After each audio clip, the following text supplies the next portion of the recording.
Hello, नमस्कार दोस्तों। आप सभी का मेरा YouTube channel study point classes में हार्दिक स्वागत है।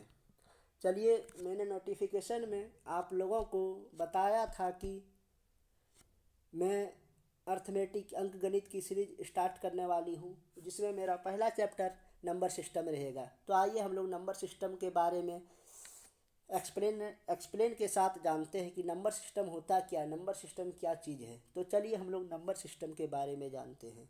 साथ ही साथ आप लोग नोट्स करते हुए भी जाइएगा। यदि आप लोग नोट्स नहीं कर पाते हैं तो स्क्रीनशॉट कर लीजिएगा। मैं आप लोगों को 10 सेकंड का समय दूंगा स्क्रीनशॉट के लिए। चलिए आइए अब हम आप लोग को नंबर सिस्टम के बारे में विस्तृत जानकारी देते हैं कि नंबर सिस्टम क्या है। तो आइए हम लोग नंबर सिस्टम के बारे में जानते हैं। नंबर सिस्टम स्टार्ट करने से पहले नंबर सिस्टम हेडिंग डाल लीजिएगा अपना पेज। नोट्स बनाते हुए नंबर सिस्टम संख्या पद्धति क्या चीज़ है। तो आइए अब हम लोग नंबर सिस्टम के बारे में जानते हैं। तो नंबर सिस्टम में जानने से पहले आइए हम लोग नंबर सिस्टम के बारे में जानते हैं। जैसे नंबर सिस्टम क्या है, नंबर मतलब संख्या, कोई भी संख्या, 0 हो, 1 हो, 2 हो, 3 हो या 7 हो या 8 हो, कोई भी नंबर को हम लोग उसे क्रमबद्ध तरीके से, या हम लोग एक बोलिएगा एक अरेंज रूप में हम लोग जो सजा के डेकोरेटेड करके लिखते हैं, वही एक हम लोग का नंबर बन जाता है। जैसे यहाँ पे हम लोग का 0 1 2 3, ये तो एक एक अंक है, ये एक एक अंक है। अब यही नंबर को हम लोग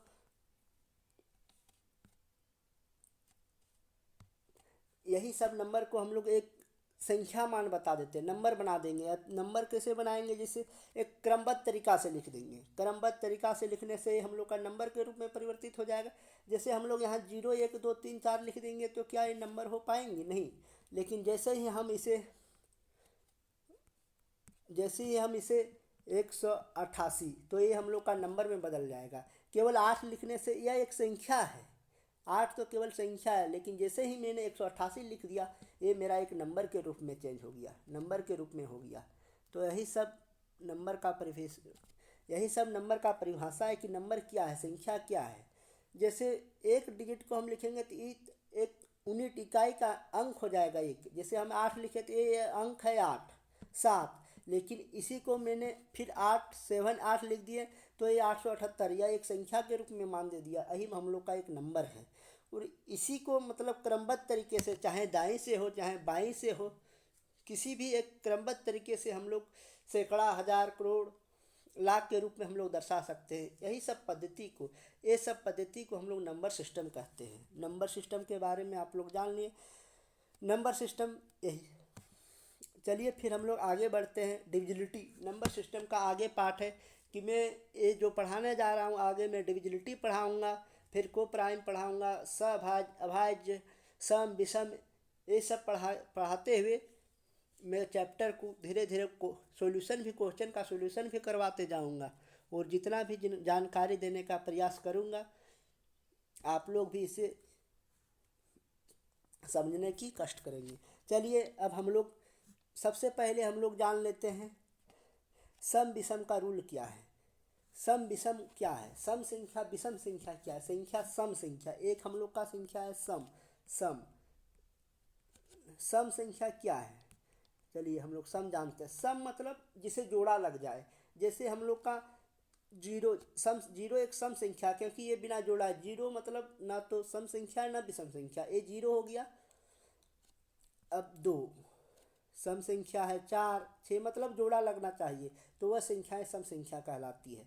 2 4 6 8 10 12 मतलब जोड़ा लग जाएगा, जिसे कोई भी अंक इसे आसानी से काट सके। जैसे हम 10 को काटेंगे, 10 2 से कट जाएगा। चाहे कोई भी सम संख्या इसे आसानी से काट सके, कोई भी अंक नहीं, कोई भी सम संख्या इसे आसानी से काट सके, वही हम लोग का सम संख्या कहलाती है। जैसे 0 2 4 6 8 10, अर्थात सही लाइन में सटीक में समझना चाहिएगा तो जोड़ी वाली संख्या को हम लोग सम संख्या कहते हैं। आइए फिर हम लोग जानते हैं विषम संख्या के बारे में। विषम संख्या क्या है, आइए विषम संख्या के बारे में हम लोग जानते हैं। पेज लोड होने दो।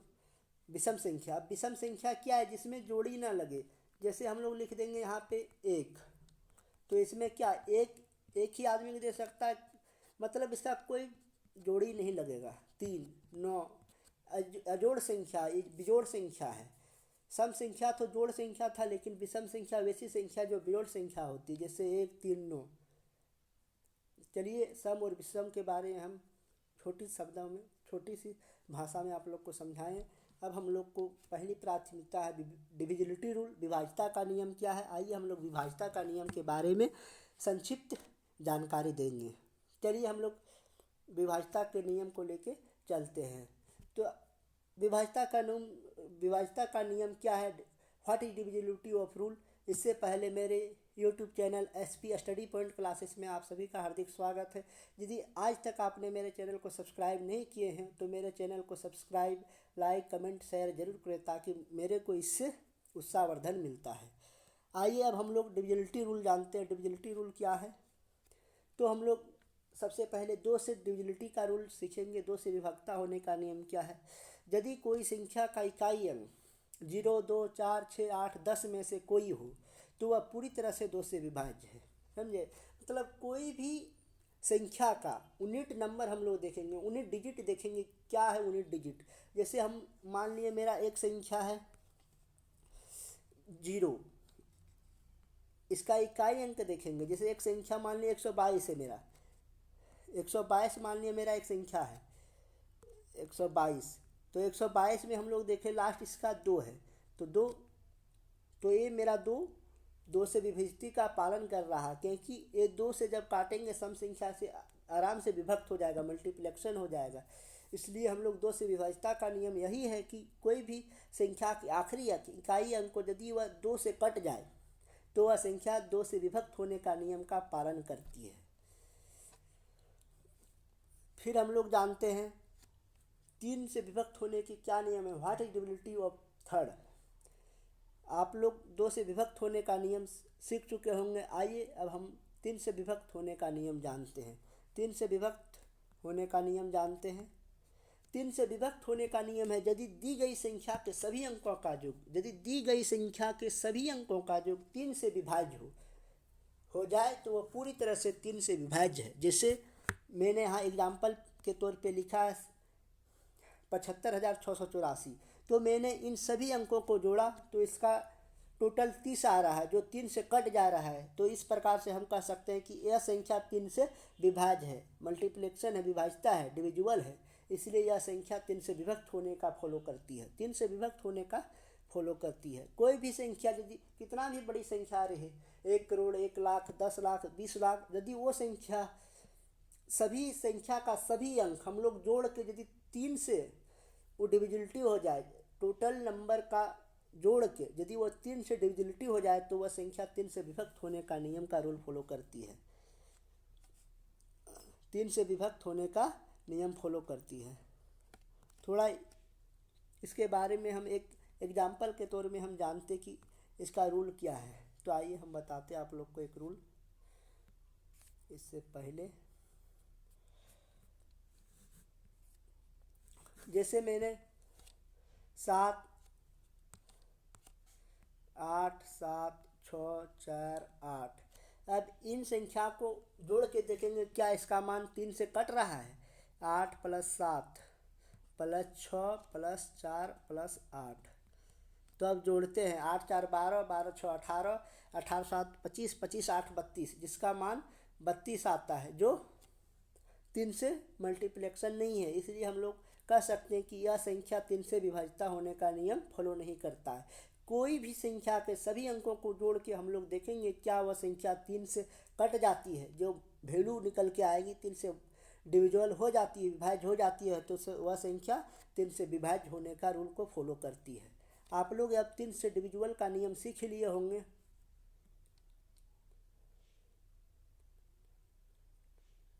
अब हम लोग 4 से विभक्त होने का नियम जानेंगे। 3, इससे पहले हम लोग 9 से विभक्त होने का नियम जानते हैं, क्योंकि 9 से डिविजिबिलिटी ऑफ 9, क्योंकि 9 से विभक्त होने का नियम सेम कंडीशन थर्ड में है। और आप लोग साथ में इसे नोट करते हुए भी चलिएगा, नोट करते हुए चलिएगा, ताकि आप जैसे ही आगे बढ़ेंगे पीछे वाले चीज़ को भूलते जाएंगे। आपके नोट्स बने रहेंगे तो आप इससे क्विक स्मरण हो जाएगा आपका, जैसे कि आप जल्दी से इस सब चीज़ें को नहीं भूल पाएंगे। तो चलिए अब हम लोग आगे स्लाइड की ओर चलते हैं। अब 9 से विभक्त होने का नियम मैंने अभी आपको बताया कि 9 से डिविजिबिलिटी का रूल सेम कंडीशन थर्ड का फॉलो करती है। जैसे कि कोई भी संख्या सभी अंकों का योग 9 से विभाज्य हो जाए। 3 में हम लोग देखें कि सभी अंकों का योग, सभी संख्या के सभी अंकों का योग 3 से डिविजिबिलिटी हो गया, तो वह संख्या 3 से विभक्त था। लेकिन हम 9 से विभक्त होने का नियम में यह सीखेंगे कि यदि किसी भी संख्या का सभी अंकों का योग 9 से विभाज्य हो जाए तो वह पूरी तरह 9 से विभाज्य है। जैसे मैंने एक डिजिट यहाँ पे लिया 7,54,623, जो कि मैंने टोटल वर्ड को जोड़े तो मेरा जो निकल के आया वैल्यू वह 27 आया, जिससे हम लोग कह सकते हैं कि यह पूरी तरह 3 से 9 से विभक्त है। 3 से नहीं, सॉरी, 9 से विभक्त है, इसलिए इसका जो वैल्यू आया 3 आया। मतलब कोई भी संख्या चाहे वो कितने बड़ी हो, यदि वह 9 से सभी अंकों का जोड़ करके जो वैल्यू आएगा वह 9 से मल्टीपल हो जाएगा, डिविजिबल हो जाएगा, तो वह संख्या 9 का रूल फॉलो करती है। आप लोग 9 के बारे में शायद जान लिए होंगे कि 3 का जैसे सेम कंडीशन है, ये आसान कंडीशन है। 3 का जैसे रिवीज हो जाता, मतलब सभी अंकों को जोड़कर 9 से भागा देना रहता है, तो यह संख्या 9 से विभाज्य हो जाती है। चलिए अब हम लोग आगे की ओर बढ़ेंगे। 9 से विभक्त होने का नियम हमने शुरू में सीखा। 2 से किसी भी इकाई अंक का 2 से मतलब कट जाना चाहिए। फिर 3 से देखें सभी अंकों का योग का वैल्यू 3 से मल्टीपल हो जाना चाहिए, विभक्त हो जाना चाहिए। फिर मैंने 9 से देखा सभी अंकों का योग 9 से विभक्त हो जाना चाहिए। चलिए अब हम लोग आगे की ओर बढ़ते हैं। अब हम लोग आगे की ओर बढ़ेंगे तो अब 2, 3, 9 हम लोग सीख लिए। अब हम लोग 5 से स्टार्ट करते हैं। 5 से what is divisibility rule of 5। 5 से विभक्त होने का नियम क्या है? यदि किसी दी गई संख्या का ए, जो 5 से डिविजिबिलिटी का रूल कह सकते हैं कि यह एक आसानी के रूप में है कि किसी भी संख्या का, चाहे वो कितने भी बड़ी संख्या रहे, उसका इकाई अंक हम लोग को केवल देखना है कि इकाई अंक आप 5 हो या 0 रहना चाहिए, 5 या 0। यदि वह इकाई अंक 5 और 0 हो गया, 5 और 0, तो वह संख्या पूरी तरह से 5 से विभाज्य है, चाहे वह संख्या कितने भी बड़ी हो। जैसे मैंने यहाँ एग्जाम्पल के तौर पे आप लोगों को समझाया 2580, 8,650। इसके इकाई के अंक मैंने देखा कि या तो 0 है या 5 है, तो ये संख्या पूरी तरह से 5 से विभाज्य है। जैसे मैंने एक डिजिट को लिख दिया, मैंने कितना डिजिट को लिखा वो नहीं हम लोग को देखना, हम लोग को इकाई का अंक देखना है। क्या इकाई का अंक 5 है? 5 नहीं तो 0 हर हाल में होना चाहिए। यदि 0 हो गया तो वह संख्या 5 से विभाज्य है, तो वह संख्या 5 से विभाज्य है। तो 5 से विभक्त होने का नियम यही है, किसी भी संख्या के इकाई अंक को देखना पड़ेगा, किसी भी संख्या के इकाई अंक को देखना पड़ेगा कि उसका इकाई अंक 5 अथवा 0 होना चाहिए, तो वह संख्या 5 से पूरी तरह भाज्य है। अब आप लोग 5 से विभक्त होने का नियम समझ चुके होंगे। चलिए अब हम लोग आगे की ओर बढ़ते हैं। आगे बढ़ने से पहले मोटिवेट के तौर पे मैं कुछ कहना चाहूँगा कि ये ज़िंदगी है, इस ज़िंदगी में कभी हार मत मानो। इसके तौर पे मैं एक मोटिवेशन कोट्स बोलना चाहूँगा। तू हंस, तू मुस्कुरा, तू रोना कम कर दे। तू हंस, तू मुस्कुरा, तू हंस, तू मुस्कुरा, तू रोना कम कर दे, और जिंदा है तो इस ज़िंदगी के नाक में कम कर दे। मतलब जब तक अपना सक्सेस तुम लोग छीन नहीं लोगे तब तक रुकना नहीं, आगे तब तक बढ़ते ही जाना है। आपका मेहनत कभी बेकार नहीं जाएगी, आप केवल मेहनत करते रहिए, शिद्दत से मेहनत कीजिए, आपको सफलता ज़रूर एक दिन मिलेगी। चलिए अब हम लोग 8 से विभक्त होने का नियम जानेंगे। क्या है वह 8 से विभक्त होने का नियम? What is ability of 8। आइए अब हम लोग चलेंगे 8 से विभक्त होने का नियम जानेंगे। चलिए अब हम लोग चलते हैं 8 से। कोई दी गई संख्या 8 से विभक्त तभी होगी, मतलब कोई भी यदि संख्या है 8 से डिविजिबिलिटी तभी होगी जब उसके सैकड़े, दिहाई तथा इकाई, मतलब हम लोग यहाँ देखेंगे सैकड़ा, दिहाई, सैकड़ा, दिहाई, इकाई मतलब 1 डिजिट, दिहाई मतलब 2 डिजिट, और सैकड़ा मतलब 3 डिजिट। मतलब हम लोग का 3 डिजिट तक देखना पड़ेगा कि वह संख्या 8 से पूरी तरह से विभाज्य है। यदि जैसे मैंने यहाँ एक एग्जाम्पल लिया जिसका दिहाई, इकाई, दिहाई और सैकड़ा का अंक 416 है। यदि मैं इसे 8 से डिविजिबिलिटी करता, 8 से भाग लगाते हैं तो 8 पंचे 40, 8 पंचे 40 और 1 6, 8 पंचे 40, 108 दूना 16, ये 52 से कट जाता है। इस प्रकार हम कह सकते हैं कि ये जो संख्या है वो पूरी तरह 8 से विभाज्य है। मतलब 8 से विभक्त का नियम यही है कि कोई भी चाहे कितना बड़ा संख्या हो, हम लोग लास्ट 3 डिजिट देखेंगे, इकाई, दिहाई और सैकड़ा। यदि वह संख्या 8 से विभक्त हो तो वह संख्या 8 से पूरी तरह से विभक्त रहेगी, चाहे कोई भी संख्या रहे। 8 से विभक्त होने का रूल यही है। फिर अब हम लोग आइए चलते हैं, 8 से समझ लिए होंगे। अभी तक हम लोग समझे 2, 4, 5, 8, 2, 4 नहीं समझे, 2, 3, 9, 8, 5। अब हम लोग आइए इससे आगे जानेंगे आगे क्या है। अब हम लोग 11 से विभक्ति का नियम जानेंगे। 11 से विभाज्य का नियम क्या है। अब हम लोग 11 से विभाजन का नियम सीखेंगे। What is divisibility of rule 11। आप लोग अकबकाइएगा नहीं, मैं धीरे धीरे सभी जितने भी 8 से जितने भी छुट्टी हो, 4 हो, 6 हो, वो सब भी मैं आप लोग को मेकअप करवा दूंगा। आप लोग अकबकाइए नहीं, मैं अगले ही जैसे वीडियो अपलोड करूँगा ये सब। जहाँ तक ये मेरा शायद लास्ट डिविजिबिलिटी ऑफ 11 का रूल है, उसके बाद मैं कल फिर आगे वीडियो अपलोड कर दूंगा। 4 और 6 का, 4 और 6 का विभाज्यता का नियम क्या है।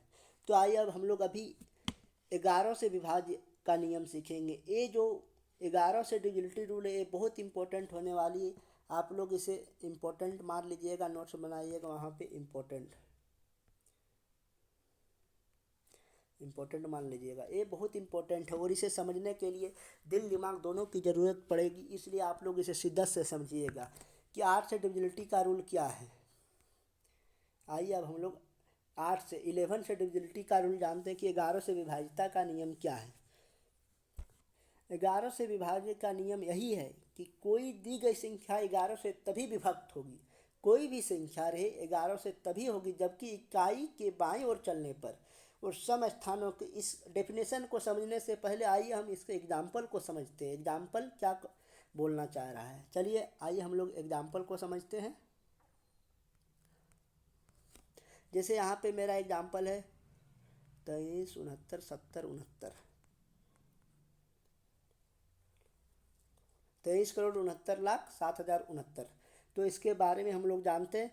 तो हम लोग 11 का देखेंगे, इसका विषम अंकों का योग और सम अंकों का योग, विषम अंकों का योग और विषम स्थानों के अंकों का योग। जैसे मेरा ये विषम स्थान है, ये मेरा सम स्थान है, ये मेरा विषम है, मेरा ये सम है। मतलब एक नंबर में जो मेरा डिजिट आया वो मेरा इकाई से हम लोग देखेंगे, मतलब इकाई अंकों से चलते हुए देखेंगे कि इसका विषम अंक कौन है, विषम स्थानों का अंक और सम स्थानों का अंक। तो पहला नंबर 1 मेरा ये विषम है। हम लोग इसे विषम स्थानों के अंकों का जो कह सकते हैं। जैसे 1 है, हम लोग इसे 1 मान लेते हैं, 2 मान लेते हैं, 3 मान लेते हैं, 4 मान लेते हैं। इस तरह से हम लोग अंक के नीचे थोड़ा हम लोग मार्क कर लेंगे, जिससे हम लोग को समझने में आसानी होगी। जैसे मैंने मार्क कर लिया। अब देखिए मेरा विषम स्थानों का योग कौन कौन है। अब मैंने देखिए यहाँ पे मैं लिखता हूँ विषम स्थानों का अंकों का योग। मेरा विषम स्थानों का अंक का योग है 9, 9 प्लस फिर एक 3 नंबर का विषम 0 प्लस 9 प्लस 3, जो मेरा जोड़ के आया 9, 9, 18, 3, 21। अब फिर हम लोग सम स्थानों के अंकों का योग देखेंगे कि सम स्थानों के अंकों के योग में क्या निकल कर आ रहा है। अब हम लोग देखेंगे 6, रुकिए 1 मिनट रुकिए, देखेंगे 6 plus 7 plus 6 plus 7 plus 6 plus 2, 6, 7, 13, 13, 13, 2, 15, 6, 21 बराबर 21। तो हम लोग देखें कि सम स्थानों के अंकों का योग और विषम स्थानों के अंकों का योग मेरा आया 21, 21 दोनों जगह वैल्यू आया। तो अब हम लोग वैल्यू पुट कर देंगे। 11 से विभक्त होने का नियम यही है कि सम स्थानों के अंकों का योग घटा विषम स्थानों के अंकों का योग। तो मेरा सम स्थानों का अंकों का योग 21 आया और विषम का 21। तो मेरा 21 माइनस 21 इक्वल टू 0 बचा। तो हम लोग आसानी से कह सकते हैं कि यह संख्या जीरो अंतर यदि 0 आ गया तो हम लोग आसानी से कह सकते हैं कि यह संख्या 11 से पूर्ण विभक्त हो, अथवा यदि इसका अंतर 11 भी आता तो हम लोग यह कह सकते थे कि यह संख्या 11 से विभाज्य है। 11 से विभाज्य होने का नियम यही है। आइए हम लोग एक एग्जाम्पल के साथ और अच्छी तरीके से समझते हैं कि 11 से विभाज्यता का नियम क्या है। आप लोग इसे अगले एग्जाम्पल को ध्यान से समझेंगे क्योंकि ये पॉइंट बहुत ही इम्पोर्टेंट है और एग्ज़ाम के दृष्टि से भी यह इम्पोर्टेंट है। आइए हम लोग इस पॉइंट को आसानी से समझते हैं। हम उम्मीद करते हैं आप लोग सभी अच्छे होंगे और मस्त मगन से पढ़ाई करते होंगे। चलिए अब आगे हम बता रहे हैं 11 से विभाज्यता का नियम क्या है। 11 से विभाज्यता का नियम को आइए हम एक दूसरा एग्जाम्पल से समझते हैं। दूसरा एग्जाम्पल मैंने ले लिया 9,38,245, 9,38,245। तो मैं देखेगा कि सबसे पहले मैं देखेगा इस सम स्थानों का अंकों का योग और विषम स्थानों के अंकों का योग क्या है। इसका अंतर 0 आ रहा है अथवा 11 आ रहा है। यदि इस संख्या का अंतर 0 अथवा 11 आ जाएगा तो वह संख्या पूरी तरह 11 से विभक्त होगा। तो सबसे पहले मैं इसके इन संख्याओं का अंतर देखते हैं। तो सबसे पहले हम विषम संख्याओं का योग देखते हैं। 5 + 2 7, 7 7 3 10, 10 विषम संख्याओं का योग। और फिर में सम संख्याओं का अंकों का योग देखते हैं। 4 8 4 12, 12 9 21, 10 - 21 करेंगे तो 11 आ जाएगा। मैं आज तो हम इसे सम स्थानों के अंकों का योग घटा विषम स्थानों के अंकों का योग करेंगे। हाँ, मतलब ये दोनों उल्टा करके करेंगे तो कोई भी दिक्कत नहीं है। हम लोग को बस देखना ये कि हम लोग का अंतर 11 आना चाहिए और 0 आना चाहिए। यदि ये संख्याओं का अंतर 0 और 11 आ गया, कोई भी संख्याओं का अंतर 0 और 11 आ गया तो वह संख्या 11 से पूर्ण विभाज्य है, 11 से पूरी तरह विभाज्य है।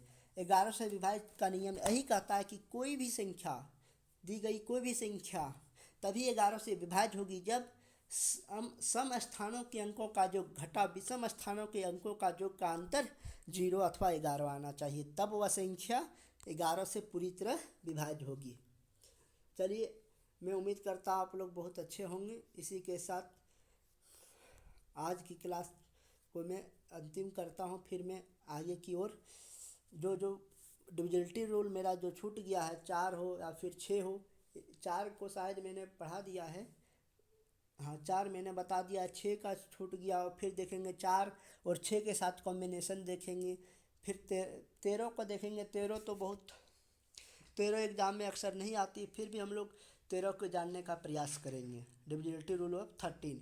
इसी के साथ हम आगे बढ़ेंगे और फिर हम लोग जानेंगे को prime number, even number, odd number, prime number, ये सब संख्याएं हम लोग जानेंगे। फिर हम लोग कल हम इसके बारे में डिटेल में बता देंगे। फिर हम लोग बोर्ड मास सीखेंगे, नंबर सिस्टम में बोर्ड मास सीखेंगे। फिर देखेंगे फार्मूला सीखेंगे, जिससे मतलब हम लोग का ये जो नंबर सिस्टम का क्वेश्चन रहेगा वो बनाने में बहुत आसानी रहेंगे। ठीक, इसी के साथ मैं अपने क्लास को ख़त्म करता हूँ। आप लोग सभी ध्यान से पढ़िए। धन्यवाद।